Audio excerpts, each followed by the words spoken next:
Two Kellys, a pianist, and an oral surgeon walk into a coffee shop.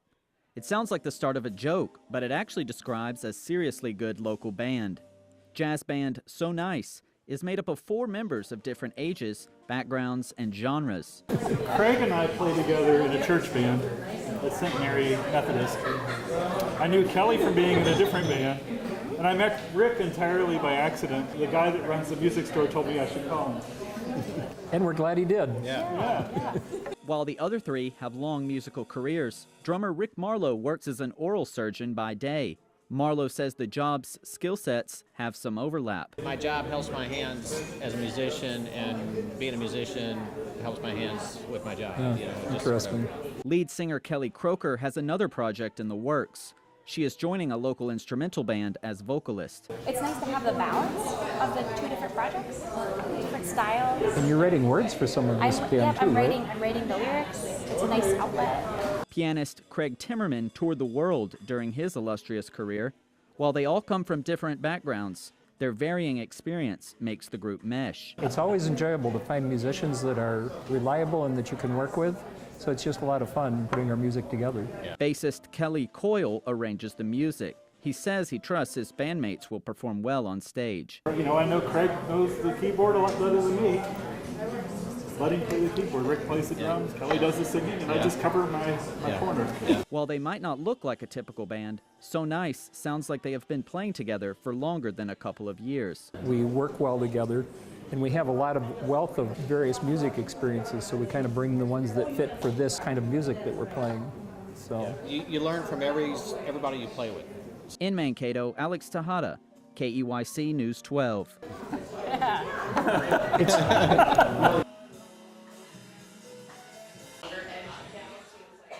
Abby Dalecki came back to Mankato after going to grad school in Delaware.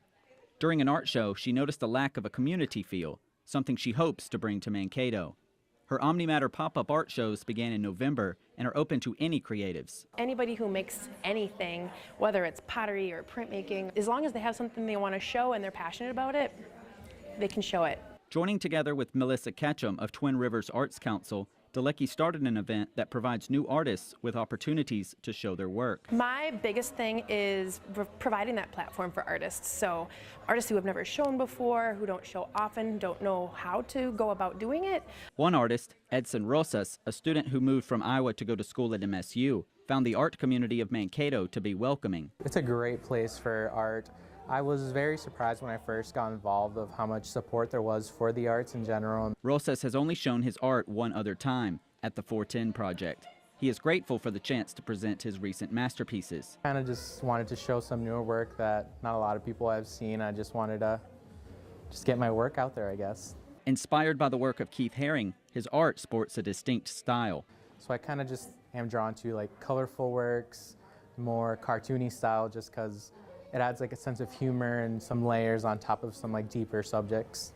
While the art scene of the Twin Cities is already well established, the one in Mankato is shaped by its current artists. We kind of create our own. We come together as artists or musicians or creative types. To me, it's a little more intimate because we get to know each other better and we kind of build each other up that way too. Dalecki hopes the pop-up shows help the artists as well as the business hosting the event. While she won't yet reveal the location of the March show, she hints that it is dog-friendly. In Mankato, Alex Tejada, KEYC News 12.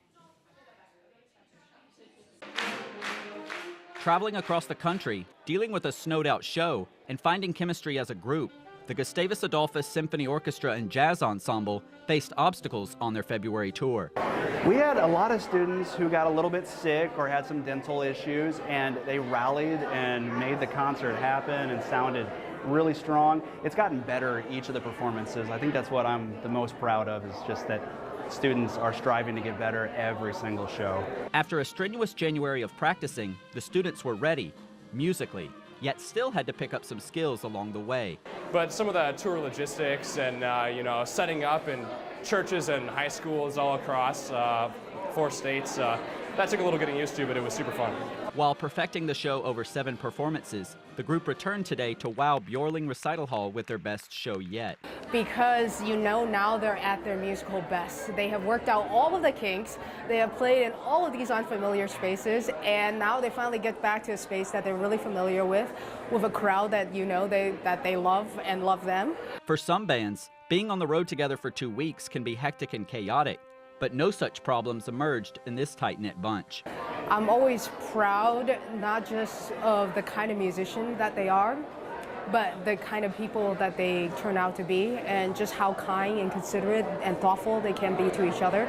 And I always say it's like traveling with 71 siblings. So it doesn't mean we don't get on each other's nerves, but more often than not, it's nice to see them take care of each other. As far as the music, director Dave Stamps tries to keep things fresh for the jazz ensemble. I always like to program some of the historic pieces mixed with contemporary works. For Justin Taylor, a sophomore on trombone, the best piece to play was one of director Stamps' own works. His enjoyment of the piece was reflected on stage. They could see we were having a great time, and when you can see that the group is just loving that music and enjoying it, that energy gets transferred to the audience, and they can have a great time enjoying some great jazz. Despite just returning from concert, this week the jazz ensemble begins preparation for their spring jamboree. In St. Peter, Alex Tejada, KEYC News 12.